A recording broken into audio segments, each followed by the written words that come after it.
Fin ce mercredi de la visite de 48 heures en RDC du président Kenya Uhuru Kenyatta. Cette visite de renforcement de la coopération bilatérale entre Kinshasa et Nairobi a conduit les deux chefs d'État à conclure des accords dans plusieurs secteurs. Je vous propose d'abord d'écouter le président Uhuru Kenyatta du Kenya. Un secteur particulier que je voudrais demander que nos équipes se mettent à travailler, c'est particulièrement le problème lié à nos immigrations différentes, de telle sorte que nous voulons arriver à une bonne entente en matière d'échange, en matière de mouvement des personnes ainsi que des biens entre nos deux pays, et que ces équipes puissent arriver à nous produire un résultat qui va nous emmener à abolir les restrictions au niveau de l'immigration entre les deux pays et permettre un meilleur échange, des meilleurs échanges commerciaux ainsi que des meilleurs échanges et mouvements entre les peuples de nos deux pays.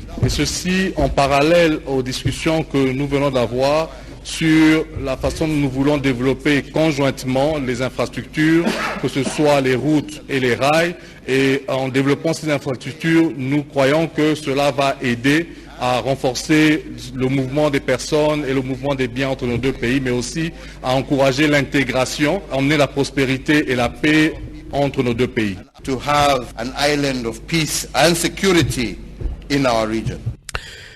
Des trois axes de coopération dont il était question, le président de la RDC, Félix-Antoine Tshisekedi, revient sur celui qui concerne les infrastructures. Suivez. Nous allons réussir, grâce au Kenya, à relier l'Afrique de l'Est à l'Afrique de l'Ouest, donc l'océan Indien à l'océan Atlantique. Et cela va être rendu possible très bientôt par le début de travaux de construction du corridor nord. Cette route, au départ, elle commence à Mombasa, elle monte via l'Ouganda et elle rentre en République démocratique du Congo par Beni. Elle traverse une partie de l'Ituri, elle descend sur Kisangani et ainsi elle donne sur le fleuve Congo qui, comme vous le savez, va se jeter dans l'Atlantique. Il nous reste simplement à finaliser le montage financier pour que ces travaux deviennent une réalité. Cela va ouvrir la voie à beaucoup d'autres projets entre nos deux pays, notamment également dans le secteur énergétique.